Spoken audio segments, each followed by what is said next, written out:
After they got through all of that, after they talked through their personal beef about you wouldn't have me on your show, well, you were calling me a fed, all this other stuff, Candace goes to the racial subject, and that's where I'm very excited to dig in. So you guys following my platform know that I stand for 3 core values. Beholden To Truth represents Christ culture, white identity, and the fitness lifestyle.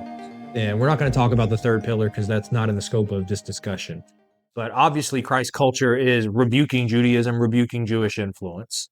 And we already did a pretty thorough explanation of how that was relevant to this interview. What I was really excited about was the conversation about race, because Nick stands for 100% the same things as I do with race. And he was educated by the same people that I was educated by, the likes of Jared Taylor and Sam Francis and others. Which, to quickly summarize, white identity simply means that white people are a group and we have group interests. And those group interests have to be protected the same way that Black people have their interests, Jewish people have their interests, Asians have theirs, Hispanics have theirs, Arabs have theirs. And to say that you prefer your own group, whether it's the cosmetic way they look or it's the feel of the culture they have created, that's not an immoral statement. To say that you prefer to be surrounded by white people, you want your kids to go to white schools, you want to marry a white spouse and have white kids, you would prefer that your government is run by white people in order to protect the cultural fabric. None of that is immoral, but it is called racist, which is implied immorality. It is an implication that one race is superior than another, or some other race is inferior. And that concept of racism has been used for over 100 years. This goes back to the Bolshevik Revolution led by Jews to create this idea that a people group preferring their own, in particular white European people, that's an immoral thing. It means you must implicitly hate other people, that you somehow want the demise or the harm to other people because you prefer your own, which simply isn't true, by the way. People who care about whites as fellow whites doesn't mean that they want bad things or suffering for non-white people. Any more than a Black person wearing a Black Pride shirt or a Black Lives Matter shirt, that doesn't mean they want bad things to happen to white people. Doesn't even necessarily mean that they think that they are superior from a moral point of view than white people. It just means that they love Black people and Black lives and Black culture and their Black history tied back to Africa. And so when white people have tried to go out and express the same sentimentality that we love our own, we want to protect our own, both our people and the civilizations we have built. We've been called white supremacists for our entire lives, and our lives have been destroyed, and we have not been allowed to run in public office. We have not been allowed to participate in any formal politics. We can't go on the news and talk about our values. We get banned from social media. The president of the United States of America, Joe Biden, last year went on a national address to the country and said, white supremacy is the #1 threat to our nation. That's the level of gaslighting that white people have been enduring for our entire lives. To simply love our own and advocate for our own is called evil, immoral. It means you hate other people. And so these are the narratives that Nick has articulated for 8 years on his platform. Jared Taylor has talked about it for 30 years. I've been talking about it for the last 4 years. But none of us are allowed to go on mainstream platforms and talk about these things. We have to build our platforms from the ground up, an uphill boulder of censorship and suppression, constantly fighting that, bans, suppression in the algorithm, being flagged as adjacent to hate groups. These are things that non-white people just genuinely cannot empathize with. Candace Owens being one of them. She might be able to catch the double standard and say, that is unfair, whatever, but she genuinely can't empathize with the suppression on a racial line because she never went through it. And she can't necessarily empathize with white genocide because there's no such thing as Black genocide currently happening. Black people are not losing the majority status in any of their countries. Black people aren't being actively suppressed when they advocate for Black people. Black people globally don't have a negative population growth. They have the opposite. They are exploding in population, so much so that they are flooding other nations. And so we are experiencing different lives. And this is something Candace failed to recognize, which I think is a failure of human empathy. The destruction of human freedom. But like every one of the superstates that preceded it, it has one iron rule. Logic is an enemy and truth is a menace. And so when the question came up, Candace started the conversation by saying, I've seen some videos. Let me ask you about it. I heard that you are against interracial marriage, which is, super controversial this day and age. But Nick then has to defend that position, and he defends it pretty well, I would say. He says, this isn't a moral thing. And as a Catholic, I don't believe that interracial marriage is a sin. It's not a sin. It's not immoral. But when it comes to protecting the constancy of our people over time, I don't think there is anything immoral to say that white people should marry each other and have kids with each other. And I don't think it's immoral to say that I want my children to look like me, and I want my grandchildren to look like me, and my great-grandchildren. I like the concept of a family line being recognizable over time and being preserved. And that can only be done by avoiding interracial marriage. And also, if you want to look at this from a socioeconomic perspective, all of the studies bear out that interracial households have exponentially higher rates of abuse, depression, self-harm, negative outcomes. And so there is a empirical evidence that says interracial marriages and relationships should be avoided.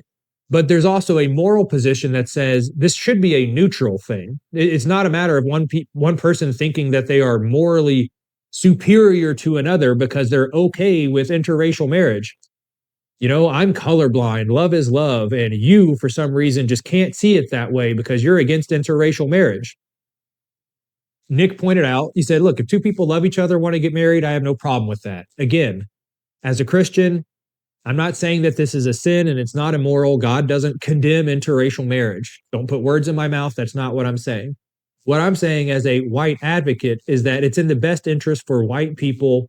The socioeconomic data illustrates this, but also our progeny and our preservation say that we should focus on intra-racial marriage. And I think one of the ways Nick probably could have went harder on this particular subject, what he didn't do, which I was a little disappointed in, he should have emphasized white genocide because he did not bring it up a single time in the 2-hour interview.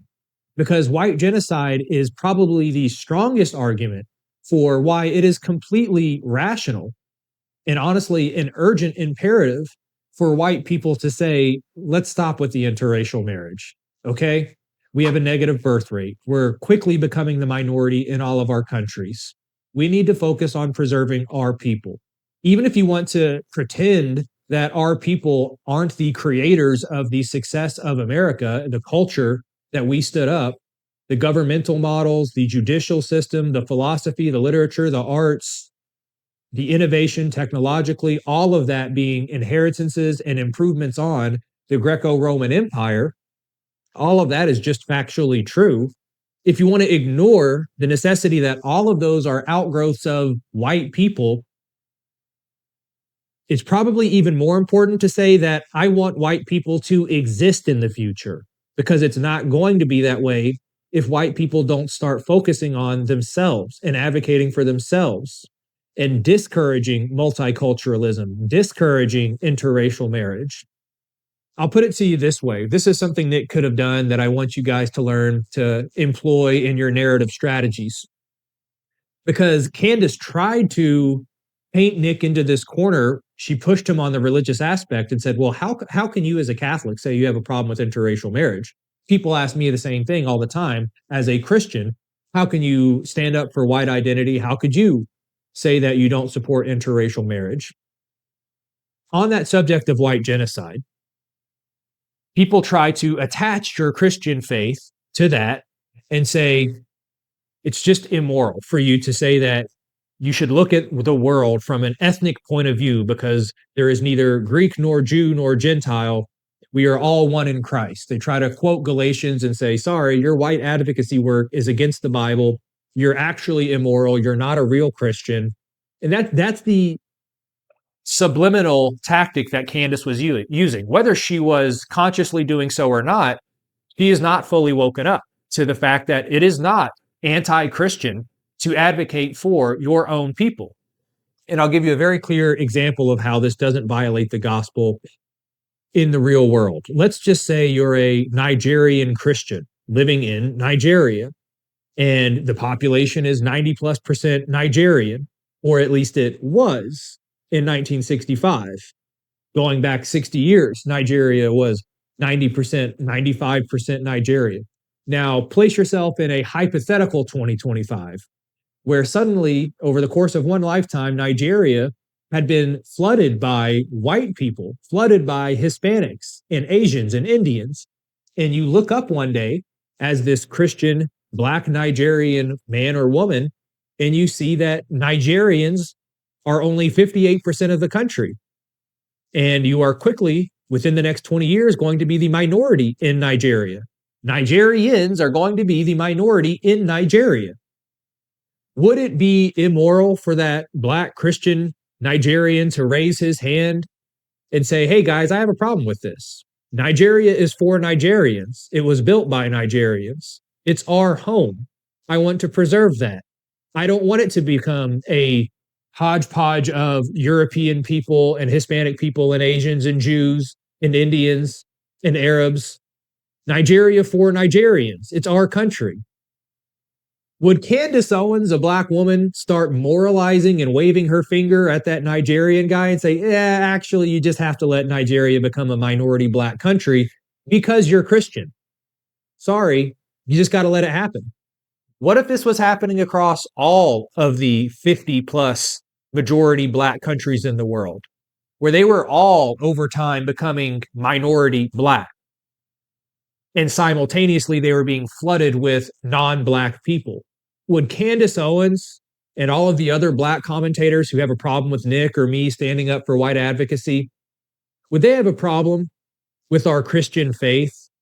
Would they tell all of those Ethiopians, Haitians, Liberians, Nigerians, pick whichever majority Black country you want, would they go and tell their Christian African brethren, hey, sorry, man, you got to let your country become minority Black. You're a Christian. You know damn well that they would not do that. You know damn well. Ashamed.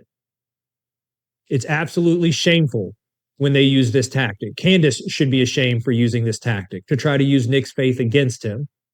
And this is what I think Nick should have held her feet to the fire for. He should have stopped her and said, hold on. You're not going to try to use my faith to attack white people. And I think she is intelligent enough to know that white genocide is real and happening, but she just hasn't put the critical thought into how that coincides with our Christian faith and how we're supposed to handle that. And so this is what I call a narrative strategy, where you have to employ hypotheticals and change the roles, substitute out Europeans for Africans, but maintain the Christian aspect of the story. And we all know the double standard, where this would suddenly not apply at all. They would say, well, of course you can be Christian and try to protect Africa for Africans. Okay, well, why can't Europeans be Christian and protect Europa for Europeans? You can help save Europa by getting the message out to the masses, and also support this platform by shopping at BeholdenToTruth.com.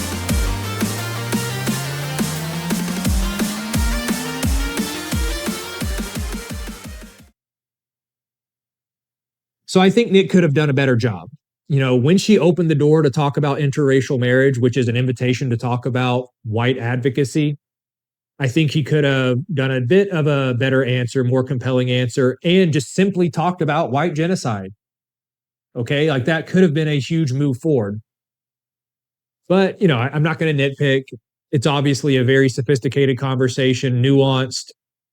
He wasn't necessarily there to do that work. He was probably there to primarily talk about the Israel issue. But when somebody opens the door and even says that your Christian faith seems to contradict your values about white identity, you got to swat that down with full force and make an example out of them, honestly. So the conversation then moved after interracial marriage, getting into what we call race realism, which is the idea that the races are genetically, biologically different than one another. Race is not merely a social construct, it's not an optical illusion. This idea of European white people, Black African people, Asians, Jews, the concept of race, it's not exclusively genetic, it is also historical and cultural. But genetics are obviously correlated. You can look at haplogroups, you can look at Wikipedia that will show you from a scientific perspective, you can trace at a chromosomal level the commonalities in the genetic fabric of people who descend from a geographical place on Earth. That group of people descending from the same ancestry share more genetic fabric than other haplogroups. So there's a scientific argument to be made there. And part of the scientific argument is the different genetic attributes of those people. And race realism says that we all should be able to agree that when you look at the different racial groups of people, whether or not you want to say that they're real, let's just say the social construct that's been created that we refer to as race. We can all agree that the physical attributes of the races or so-called races are very observable and real. No one's contesting the fact that Black people on average are taller and more muscular than Asian people and Hispanic people.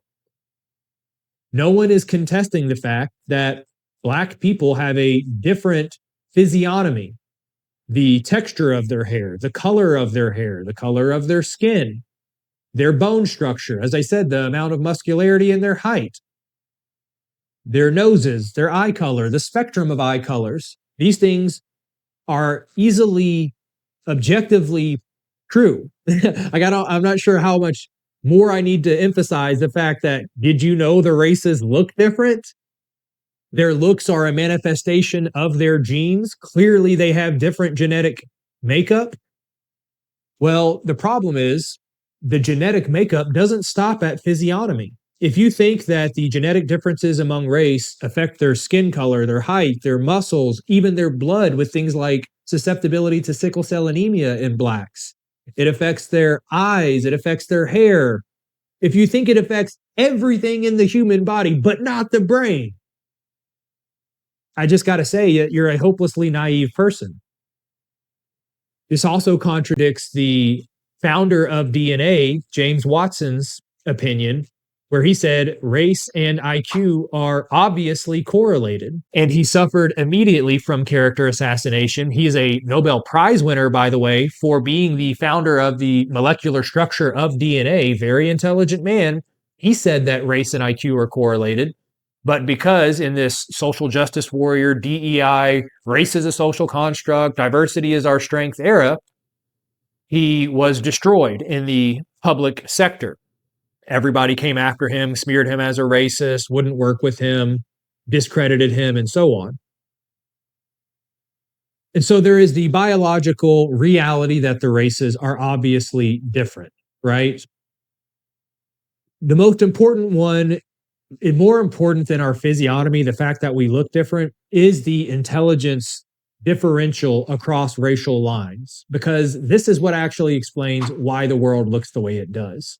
And this is where I have to give praise to Nick, because he had to have a very difficult conversation sitting across from a Black woman who's actually on the far right side of the bell curve of Black people and all people being highly intelligent.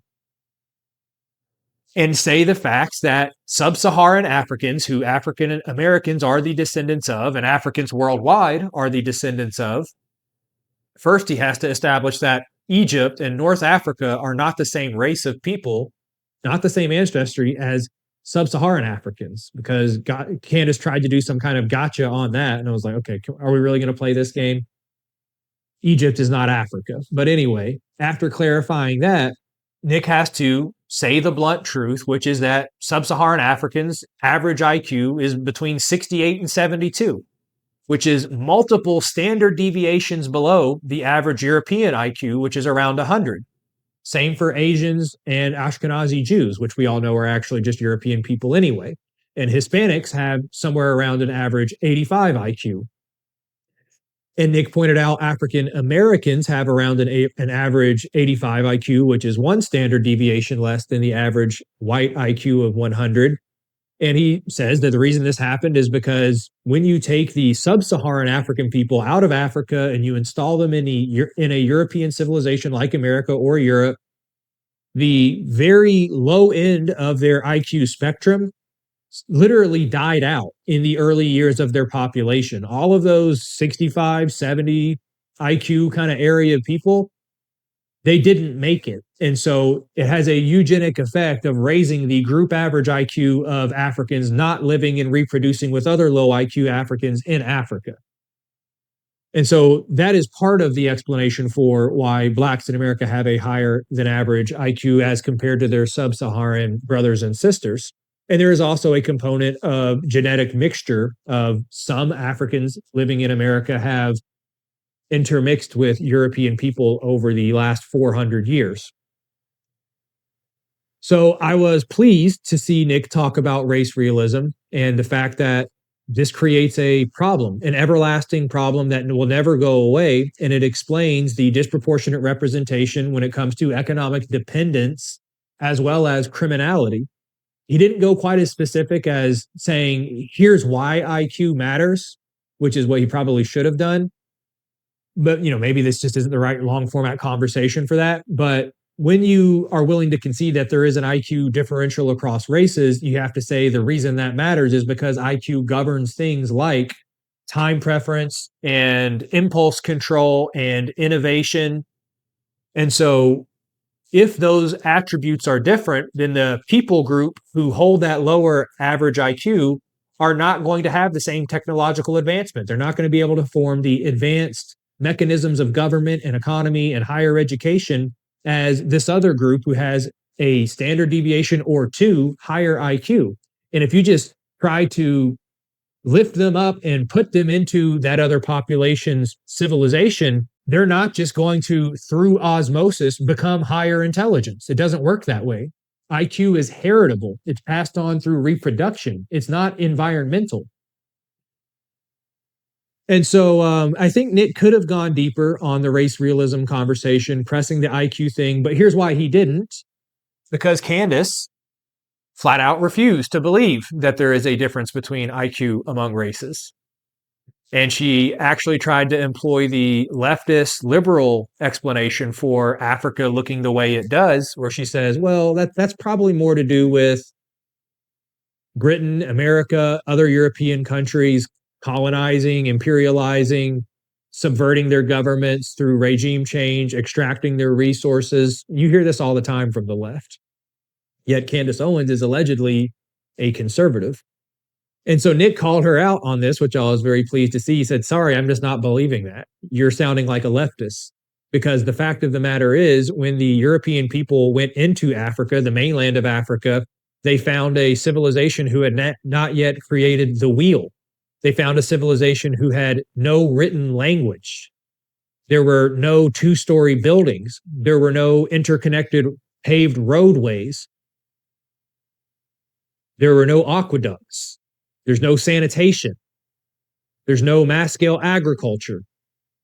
Okay? That stuff happened before white people started meddling with them. Or I should say that stuff didn't happen before white people started meddling with them. And so it's not hip-hop music, and it's not the for-profit prison industry, and it's not Jim Crow and segregation and the legacy of slavery that is the explanation for the discrepancies across racial lines in America and Europe and the continent of Africa versus all these other nations. It's far more genetically driven than environmental causes, external causes. And Candace just says, well, I flat out disagree, because we all know that they lie in the history books. And so how can you believe what they say about Africa? Basically what she said. And, this is one of those things where what are you going to expect from a Black woman? She's probably not going to agree with you about the reality of it doesn't matter where you look in the world. By the way, I have a very important documentary series called White Sentience. It's a masterclass on race realism and providing the empirical evidence for these racial disparities related to IQ, socioeconomic factors, looks at crime data, looks at social surveys, looks at voting patterns. Here's something that I don't know if Nick has done this research, so maybe this is why he didn't bring it up. But in the context of this conversation about, well, why does Africa look the way it does? Surely it has to do with white people and what they did to them. Okay, well, Black people acting the exact same way, high levels of criminality, high levels of poverty, high levels of economic dependence in America, and they look the exact same in Europe. This is a global phenomenon. And Nick did say this, that, it doesn't matter where you look. Go find Black people living in the world, and you're going to see that they are underachieving relative to their neighbors, whether they're Asian neighbors or their European neighbors or Jewish neighbors. And this is true at a group level. We're obviously not talking about individuals. He gave her a compliment and said, I'm sitting across from a highly intelligent, successful Black woman, and I congratulate you for that. But we're talking about group understandings here. And the truth is, no matter where Black people live in the world, whether or not they were enslaved, whether or not that they were native or moved over there, whether or not they were given the United States Constitution, a perfect governmental model like Liberia, whether or not they were colonized or not colonized like Ethiopia and Haiti, no matter if they've received reparations or not, in any of these various or variables that you can change to figure out what is going on with Black people, it doesn't matter. All of them, all over the world at a group level, we continue to see this persistent gap as it relates to their economic dependence and their levels of criminality and their lack of contributions to society when it comes to advancing technologies, new philosophies,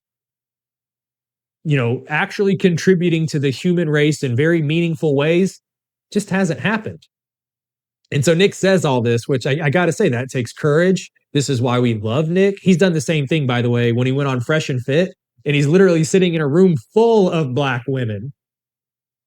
And he lays out the truth with race realism, and he talks about these socioeconomic factors. Oh, it's hip hop music. Sorry, we're not buying it. And so the funny and ironic thing about Candace saying, we just can't really believe the history books, so I can't believe what they say about Africa not having the wheel, not having a written language.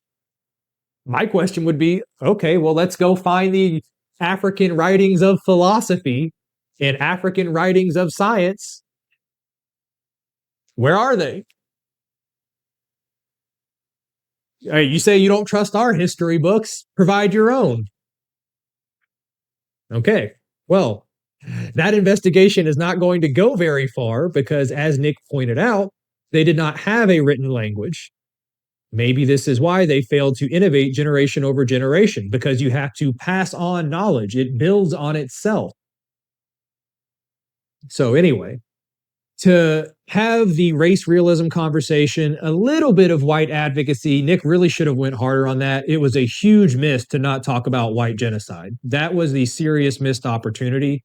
He did say, it's not immoral for white people to want to marry whites, to discourage interracial marriage. This is a generational thing. I want to protect my progeny. White people should be doing this. Kudos for all of that, but I am disappointed that he did not lay out the reality of white genocide and why it matters. And then to get into the back and forth with race and IQ, that's a big red pill people needed to hear, as confrontational and difficult as it was for Candace. Maybe she'll go and investigate it on her own.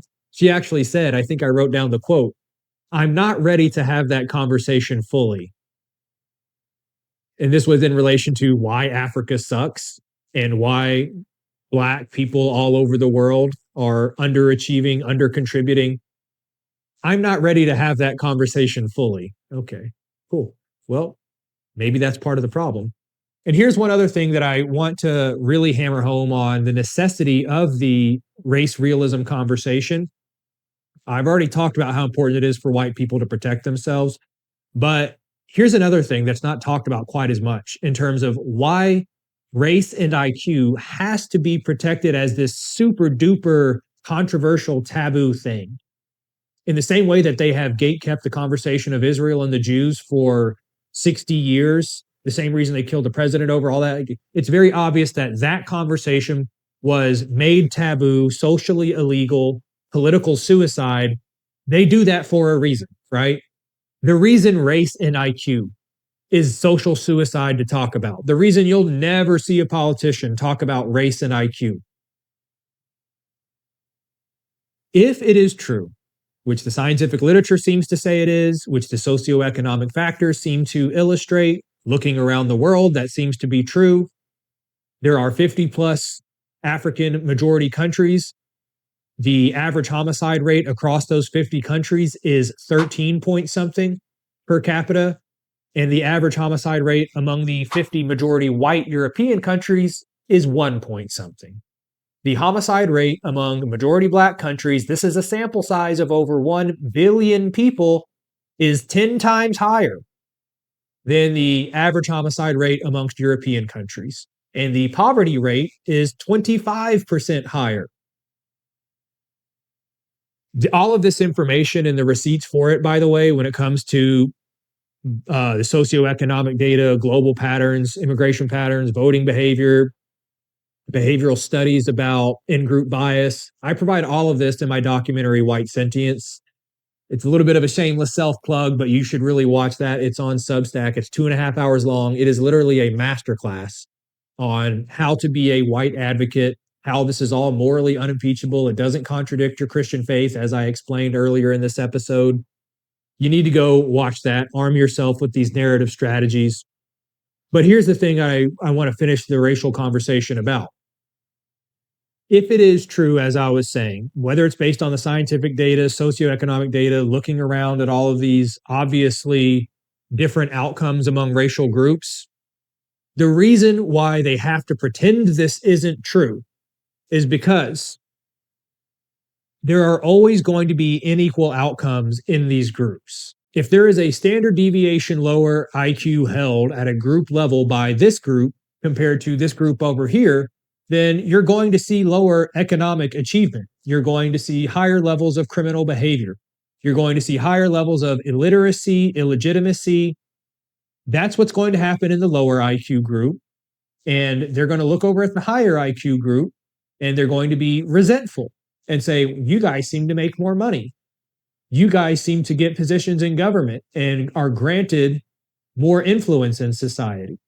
And if people are telling them, the education system, the government, and the media are telling that lower average IQ group that the only explanation for why those white people over there make more money than you and aren't in jail as often as your people are and are allowed to run the government and are allowed to run the largest corporations in the country, the only reason they have all of those white privileges, oh, that's systemic racism. It has nothing to do with your genetics. This creates the foundation and the invitation for communism. This is critical to understand. If the message you continue to give to that lower IQ group of people that the only explanation for their lower levels of aptitude is not internal, has nothing to do with their actual faculties and capabilities, it is only a harmful external influence coming specifically from this other group of people, then they're going to say, well, how do I fix this? If you're saying I'm not capable of fixing it myself because they're suppressing me, they're oppressing me, whatever it may be, those black people, those minorities then have to entrust big brother government to solve the problem for them. They have to take the money from that other group and give it to them. They have to take those positions in government, in the corporations and so on, and give them to them in order to achieve equity. The only way to achieve equal outcomes in groups that are not equally attributed is through force. The organic manifestation of those differences is different outcomes. But if you are living in denial and you say that actually there is no organic difference between these two, certainly not at an intelligence level, then it has to be something externally that changes. And so that is what they serve up in the media and in the education system to these groups of people who see the other as achieving more than them and having more privilege than them. And they're jealous and resentful about this, especially when you tie in the complicating matters of slavery, which they also gaslight them about. And then they serve up the solution. This is classic problem, reaction, solution formula of the elites. What is the problem? Unequal outcomes across racial lines. What is the reaction? Racism, systemic oppression. What is the solution? Communism, redistribution of wealth, DEI policies. That is absolutely critical to understand. This is why race and IQ has to be gatekept away from all mainstream conversation. This is why it has to have the same gag reflex in boomers and other people who just aren't awake yet. They have to be very timid and afraid of entertaining the idea that maybe it is just true. That the same way blacks have a genetic advantage over other races, being physically stronger, taller, and etc., there are other races who have an intellectual advantage, Jews and Europeans. This isn't a moral position. It's not an inferiority or superiority position. This is just an acknowledgement that we have different strengths and weaknesses. But those strengths and weaknesses do have implications. Look at the Olympics. Why are there so many African sprinters, marathon runners, winning and dominating that sport? Is it systemic racism not allowing whites and Asians and Hispanics to win those categories? No, it's the genetic fabric of Africans that excels there. All right, well, the same is true for academic excellence. The same is true for lifetime earnings. The same is true for various things when it comes to innovation and the privileges that are inherited based on that innovation, which is inextricably tied to generational education. So it's critical. And in an ideal world, we would elaborate and articulate on how race and IQ is directly tied to the communist agenda. They have to keep that suppressed in the same way that in order to perpetuate the international central reserve banking syndicate that has created Israel and allows Jews to dominate politics worldwide, media, and other institutions, they had to suppress all of the influence of Jews and the way they work nepotistically through blackmail and other means. They have to suppress race and IQ because that's the, as I said, foundation that they are pouring to install communism. So that was the race and IQ interracial marriage conversation with Candace. Important. As I said, I was looking forward more to the racial component of the conversation than the Jewish side of it, because there's getting to be enough people talking about the Jewish problem. Most of them are still keeping it around Israel, but that there's no way to keep it confined around that. Honestly, like it's inevitable that the Jewish problem is going to be mainstream. We have to then look at the peripheral subjects, such as, well, what are their opinions about race? What have they been saying about race this whole time? What's with their vigilant, aggressive support for multiculturalism and mass immigration? We got to start connecting those topics to, okay, it was a foreign nation, but now we're actually seeing that Jews have been the force behind communism and feminism and transgenderism and LGBT, and all of these social ills that we have been suffering from. Obviously, usury, gambling, pornography, prostitution, abortion. That's the great awakening when you find out what does AIPAC and Israel have to do with Margaret Sanger and Magnus Hirschfeld and Gloria Steinem and the rabbi who owns Pornhub and the rabbi who owns OnlyFans and all of the Jews who run Disney and Comcast, NBC, Universal, CBS, Viacom, Netflix. That's not an AIPAC issue, okay? That's not an Israel issue. That's a Jew issue. One thing I want to give Candace credit for was when she talked about the success of the current American empire, which is obviously the expansion of the British Empire, but you could look at the French Empire, Spanish Empire, all of these white European empires. There's no doubt that those people did some harmful things to others in their conquest of imperialism, obviously. And she was kind of trying to use this to say that, well, you attribute a lot of modern civilization to Europeans, white people having built basically the whole thing. And you say that that's because they have the highest intelligence. But could it also be that evil helped enable a lot of this? The willingness to kill others, harm others, steal from others, and so on. And she's not wrong in saying that.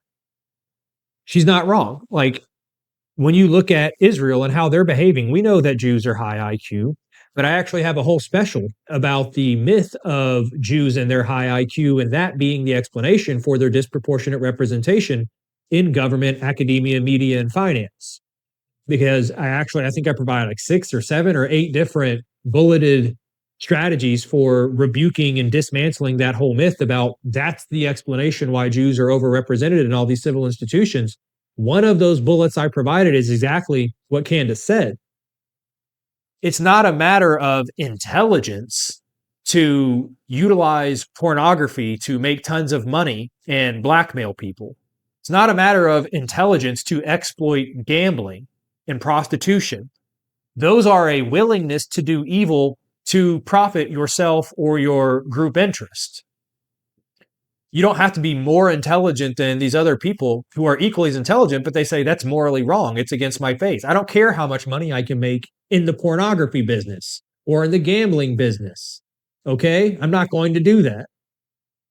And so when you know that most Jewish wealth comes from usury, gambling, pornography, look at all the casino magnates, look at all of the pornography entrepreneurs. As I said, OnlyFans and Pornhub being probably the most well-known current versions, but you can go back into the history and find out who normalized and who lobbied in the government to make pornography legal in the name of free expression, artistic expression. And so I do just want to give Candace credit in pointing out that just because you see success, you shouldn't always correlate that with intelligence, because it is absolutely true that the willingness to do evil will help you attain worldly success, not spiritual success, but worldly success. And I wanted to bring that up because it's most obviously true in looking at how influential Israel has become. Is that because they're just so intelligent and hardworking? Or is it because they are fucking evil? Not every person in Israel, obviously, but you get my point. Beholden to Truth, Christ culture, white identity, and fitness lifestyle. Red pilling the masses. On the front lines. Against the synagogue of Satan. Expose the Zog. And save Europa by shopping at beholdentotruth.com. We need everyone supporting the mission of bringing Satan to submission.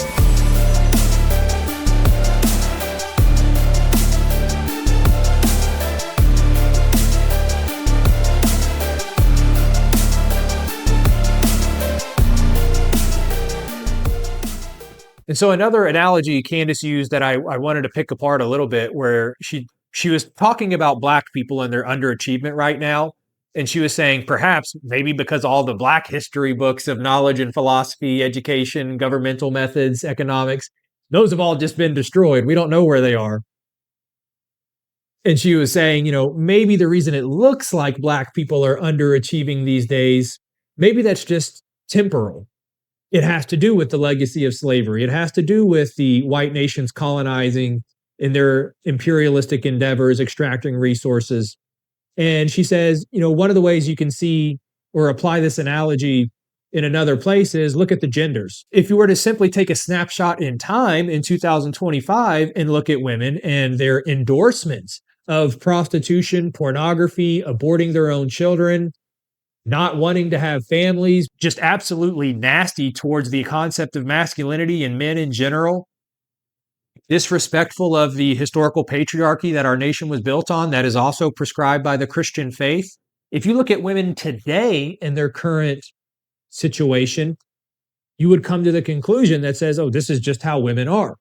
And maybe that's how women have always been. But that's obviously where her analogy breaks down, because we have the receipts. In fact, we were alive 20 years ago, 30 years ago, 50 years ago. We know that women didn't used to abort 1 million children per year.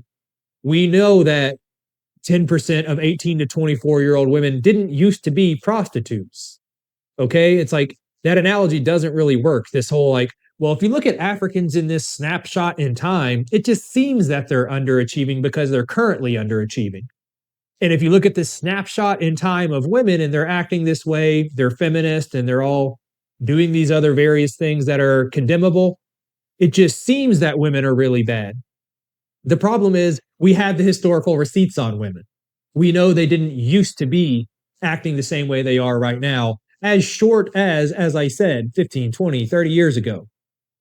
So that analogy just simply doesn't apply. And I wish Nick would have rebuked that, but the conversation pretty quickly moved on. And this also doesn't apply globally, by the way. Whereas the analogy of looking at Black people, no matter where they live, colonized, uncolonized, enslaved, not enslaved, given the Constitution, their own governmental models, socialist, capitalist, whatever, they all fail. They all have extremely high homicide rates. They all have very high poverty rates, very high illiteracy rates, illegitimacy rates. It's the same everywhere. It's globally observable. The analogy with women doesn't work that way. Yes, Western women are currently in this snapshot of time, out of control, behaving abhorrently. But if you simply expand the lens and look globally, the same way we look globally at Black people, you'll see that that's not the case.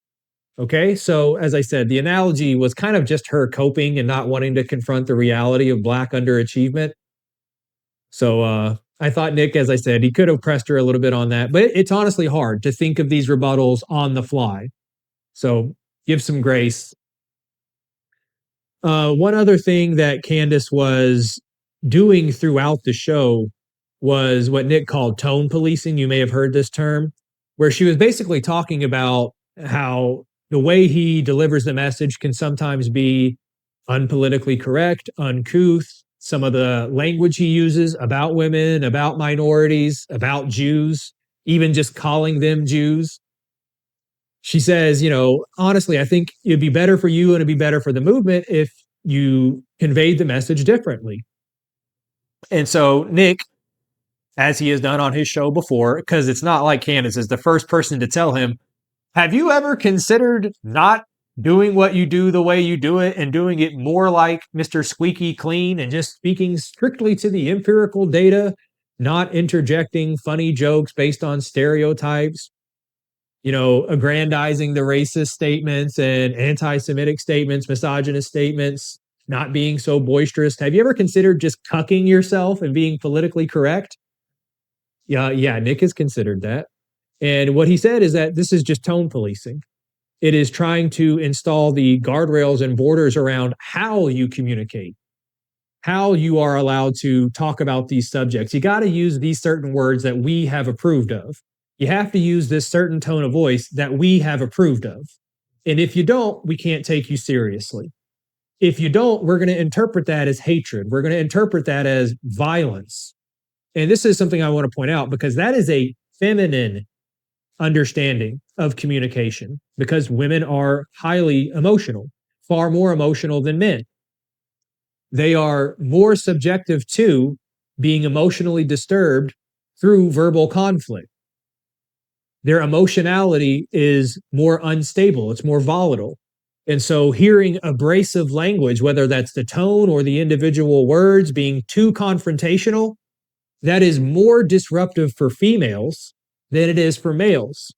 So to get this feedback from a woman saying, oh, you need to clean up your language, it's basically like your kindergarten teacher saying, oh, you shouldn't talk like that. That's not nice. We can't resort back to bullying. And this is how Western civilization, one of the many ways, has been emasculated. Candace wants men to talk like they are women, as does the entire conservative Inc. and honestly, the entire media conglomerate. They want squeaky clean, buttoned up, with the tie on, monotone, objective, kind speak about every possible subject. Do not rock the boat, okay? Do not say anything inflammatory. Don't use stereotypes. Don't use slurs. As I said, that's a feminine point of view. And it doesn't work. It emasculates the narrative. Sometimes rhetoric is an important piece of the tool belt of communication. And sometimes you have to use some inflammatory rhetoric to grab the attention of people, to shake them by the shoulders. Whether it's talking about women the way they're behaving, talking about Black people, talking about Jews. We have to do these things. We have to grab the attention. And sitting here talking softly like a little kindergarten teacher, it's not going to work. So big difference there in the genders. And so Candace wrapped up the interview by asking Nick about his personal life, his romantic life, what his thoughts are on marriage. And it actually got a little confrontational because she said something along the lines of, this is me lecturing you here, but I think that you should be prioritizing having a family, especially as a Catholic. And she even said, this is me lecturing you a little bit here. And Nick, she portrayed him as getting defensive about it and being, she said, triggered about it because he actually started out very vulnerably and transparently saying, when I look at my life, I am somewhat selfish right now. I like managing my own sleep schedule. I like staying up in the middle of the night. I like going on solo drives whenever I want. When I go out, I don't want to have to be putting car seats in the car and doing all these other peripheral activities that restrict my freedom of movement, the ability to express myself and build my platform. I know this is all something that I have to mature over at some point. I do want to have a family. I want to get married and have kids. And I realize I'm going to have to make these sacrifices. And I am currently going through that maturing process.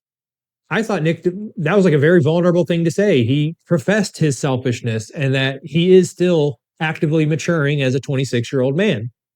And so Candace responded, well, you are 26. And, that selfishness is something, you really need to get over because it's the most fulfilling thing ever. And you're not going to be able to do anything else that's more important than having a family. That's how she says she is most personally fulfilled and motivated, and how she endured all the slander of the things that were said about her. But there's another component to this that Candace did not acknowledge that Nick had to remind her of because she completely missed it, didn't give it the credit that it's due. I know this one personally. It's very hard in my life. In Candace's situation, she made millions of dollars. She secured her future wealth and the ability to provide for her family. And on top of that, she married a wealthy man before she became a truth teller. So there was no real risk to her family and her livelihood for going into these waters.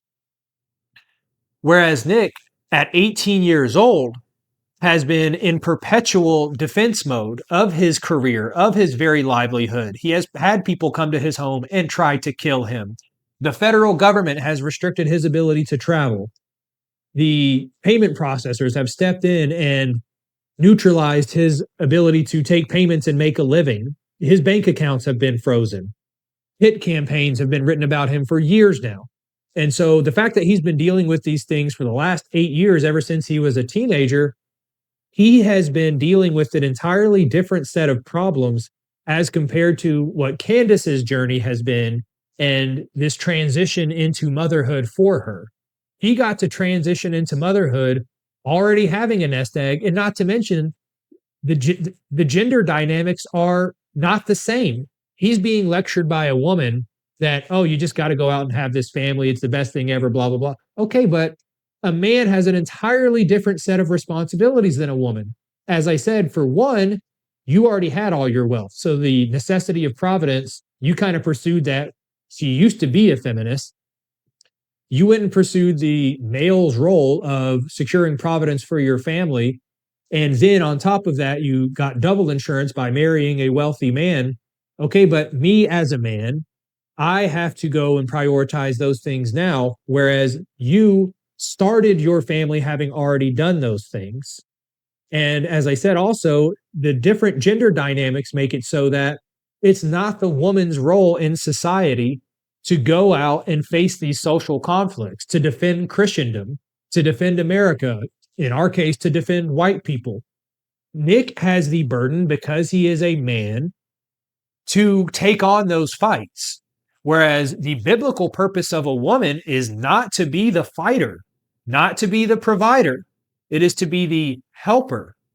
And so Nick has a clear understanding of what has gone wrong in America. People like Candace Owens and the entire generation of women next to her, they have taken it upon themselves to be the providers for themselves and neutralize the role of the man, and even hold it at arm's distance and say, well, because I've secured providence for myself, I don't even need you.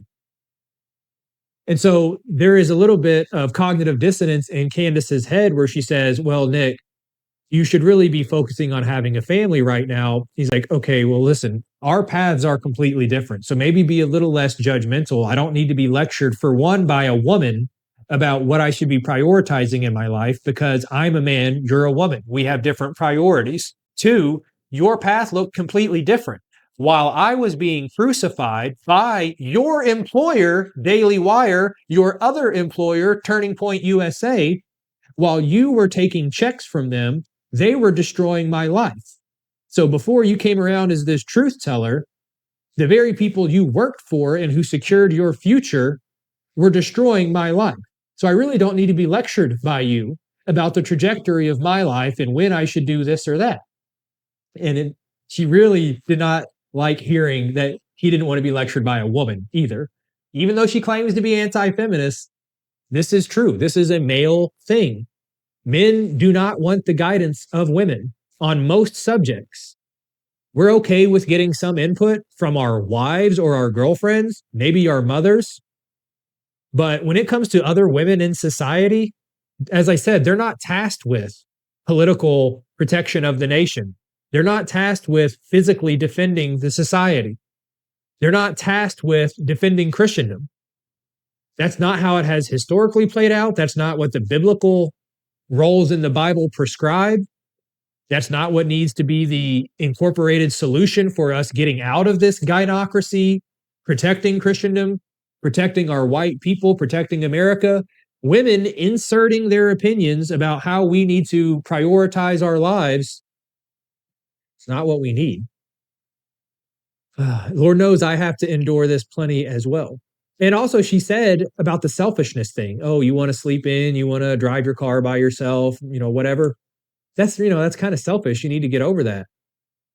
Calling the guy selfish who has, as I said, put himself up on a cross and literally risked his mortal life, his finances, his reputation, his career, long before you were doing it, long before it was beneficial or opportunistic to do so.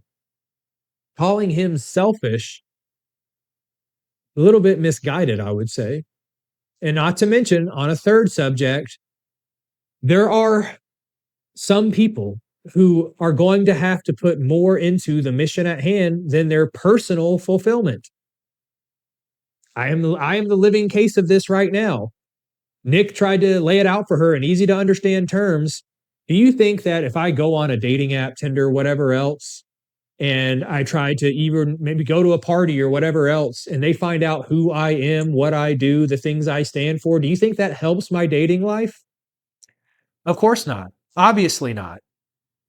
And furthermore, even if you are privileged enough to get into a relationship as a guy like myself or like Nick or anybody else condemning the Jews and fighting for white people, that rare woman who is going to be okay with you standing for those values and courageous enough to actually fight for them, she is going to have to understand that she is not the center of your life. She can't be. You're on a mission. If you are going into war in the Civil War, Revolutionary War, some other war, if you're a man out there fighting a war, your wife can't be the sole focus of all of your energy and attention. If you have taken an oath to defend Christendom, you have taken an oath to defend white people so that they don't go extinct, you've taken an oath to defend your country. If your wife is sitting there saying, ooh, but how is this going to impact how much time you're able to spend with me? How is this going to impact how often we're able to go on date night? That hamstrings the man in his necessity, the imperative calling he has to go do what must be done that no other men are doing. Why? Because the women in their lives are saying, you can't talk like that. Or they're saying, hey, that's distracting from me. That's distracting from the kids. That's distracting from our quality time. So that's why I said it's very clear that you're watching a woman telling a man what he should be prioritizing his time around, who just doesn't get it. She claims to not be she claims to be anti-feminist, but as I just explained, man's role in society when he is actually adhering to the Bible is very different than woman's role. So I think Nick could have honestly hammered her pretty further on that one, but he did a good enough job. You know, he called her out for, hey, while you were taking checks from Ben Shapiro and Charlie Kirk, Ben Shapiro and Charlie Kirk were ruining my life. So I don't need to hear it. So I think that's going to wrap it up, you guys. We're right at the 2 hour mark. Yeah, we just hit, wow, exactly to the second, 2 hours. So I hope you appreciated my analysis on the interview. As I said, it was a generational interview, truly, truly important. This is a shift in the Overton window on the racial conversation and on the Jewish influence conversation. It could have been a bit more on the gynocracy and feminism conversation, but there's only so much you can ask out of one interview. I hope you guys appreciated my analysis.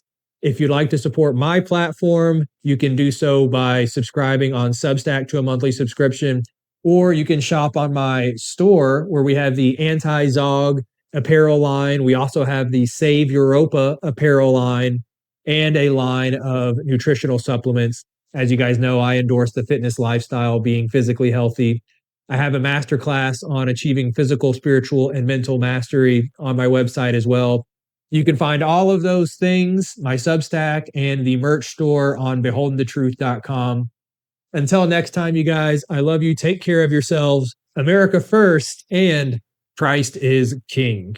The number one question you guys are asking me is, how can I wake people up? And you also ask, how can I help support you? And so I have a solution for both of those questions. You can head over to my Substack. You'll be able to get exclusive early access to all of my documentaries, my long format content, free ebooks, and even a chance to talk to me one-on-one. You can do Ask Me Anythings. There's several different membership options for your budget, whatever fits your lifestyle. Head on over and get yourself a subscription now.